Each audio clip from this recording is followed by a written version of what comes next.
This is Summer Vanitvelt and Cassandra Damouni, and we are presenting about COVID-19. So, an introduction to COVID-19 is a new disease caused by a new coronavirus that had not previously been seen in humans. It can cause a range of symptoms from mild or no symptoms to severe symptoms and even death. Older age and underlying medical conditions can lead to severe symptoms. And then to the right, you can see the breakdown of why it's called COVID-19. So it's actually short for coronavirus disease 2019, with the CO being for corona, the VI for virus, D for disease, and then 19 for 2019. So the virus was first seen in Wuhan, China, possibly from an animal being sold at a market. More than 80% of deaths from COVID-19 occur in people over the age of 65, while more than 95% of deaths occur in people older than 45. Also, data is showing that minority groups are experiencing more deaths at younger ages. The United States had the highest number of cases, with about 31 million total cases, with about 5,600,000 deaths. So how does it spread? Mainly through close contact from person to person, about 6 feet. Even if that person is not experiencing symptoms, reinfection is possible but rare. We're still learning more about how it spreads. We do know it's more contagious than influenza, but not as contagious as measles. And so far, there is no data to suggest it is spread by mosquitoes or ticks. Some risk factors for developing a severe illness from COVID-19 is older age, having underlying medical conditions such as cancer, chronic lung disease, dementia, diabetes, or pregnancy. Some of the signs and symptoms. So like I said before, there's a wide range of symptoms varying from mild or even no symptoms to severe. They can appear between 2 and 14 days after being exposed. And some of the symptoms can include fever, chills, shortness of breath, fatigue, body aches, loss of taste or smell, nausea, or vomiting. For diagnosis, there are currently 2 primary types of COVID-19 tests: diagnostic tests that look for active coronavirus infection in mucus or saliva, and blood tests that hunt for antibodies, evidence that the immune system has seen this infection before. The first one is the molecular test, a PCR test. PCR stands for polymerase chain reaction. This diagnostic test is considered the most sensitive for detecting active infection, and results are highly accurate, even if one is showing no symptoms. A healthcare provider will collect mucus from your nose or throat using a specialized swab. The next one is an antigen test, which is known as a rapid test. This type of diagnostic test is often called a rapid test because the turnaround time is much quicker than a PCR test. This test is also cheaper to produce. The antigen test works in the same way as the PCR by swabbing the back of the nose or throat to collect a sample. Instead of waiting for days, these results can come back in an hour or less. The issue with this result is that they are more likely to miss active infection. So if a patient has symptoms but tests negative, a healthcare provider may order a molecular test to rule out a false negative. And the last one is an antibody test, which is a blood test. This test looks for antibodies to the coronavirus. Antibodies are proteins the immune system produces to fight off foreign invaders. This will not detect active coronavirus infection, but can show if one has been infected at some point in the past. This test is recommended until at least 14 days after start of symptoms. This test may be taken with one of the tests above if seeking care late in the course of illness. Researchers do not know for sure, but recent studies suggest some protection with immunity against future COVID infection. For treatments, you could self-care, stay home except to get medical care. Quarantining should last 10 days after being diagnosed. Get rest, stay hydrated, monitor symptoms carefully, stay in a specific room and away from others in your home, and wear a mask.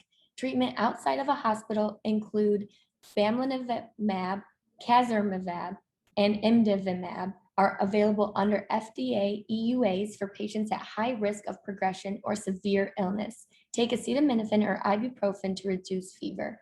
Treatment in the hospital includes remdesivir, which is an antiviral medication approved by FDA, and dexamethasone is a steroid medication similar to a natural hormone produced by the body and is used for patients who need supplemental oxygen.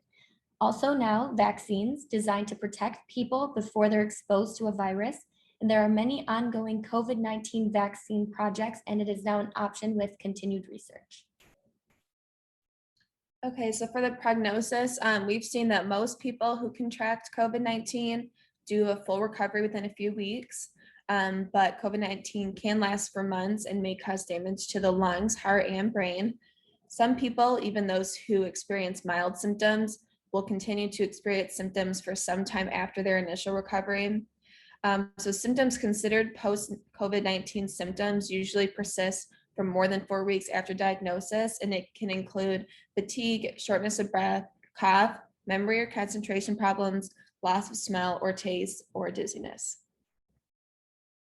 For the variants, there's multiple variants of the virus that cause COVID-19 and have been documented in the US and globally during this pandemic.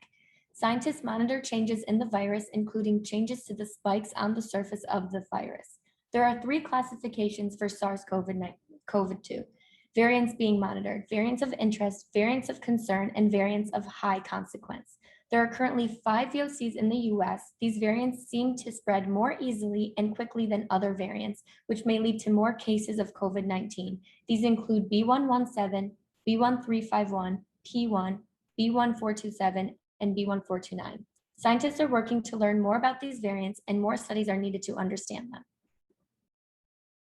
So some ways that you can help with prevention, how you can protect yourself and slow the spread. You can do this by wearing a mask that covers your nose and mouth. When you're around people who you do not live with, stay 6 feet apart. Wash your hands often with soap or water preferably, or you can use hand sanitizer if soap and water are not available. You can also avoid crowds, and now you can get vaccinated. So what to do if you do get sick: stay home except to get medical care, and then seek emergency medical attention if you're experiencing trouble breathing, pain or pressure in the chest, confusion, pale or gray colored skin, lips, or nail beds. And then what to do if you've had contact with someone with COVID-19: quarantine at home for 14 days, and be aware if you are experiencing any of the symptoms. So one of the scientific articles that we were able to find in COVID was called "Alterations of Frontal Temporal Gray Matter Volume Associated with Clinical Measures of Older Adults with COVID-19."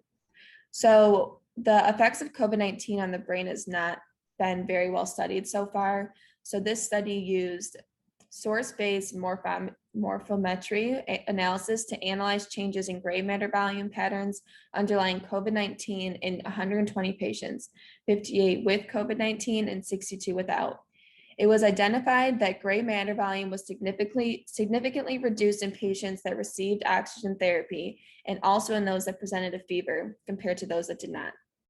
Although when just strictly comparing COVID-19 patients versus patients without COVID-19, there was no significant difference in gray matter volume, but the results of the study show that COVID-19 may affect the brain in a secondary manner through fever or lack of oxygen.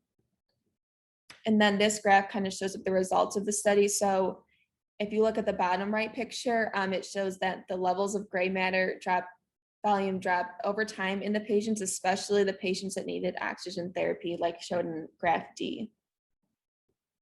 And the second scientific article was "What is Perosmia?" which experts explain why COVID-19 distorts senses of smell and taste.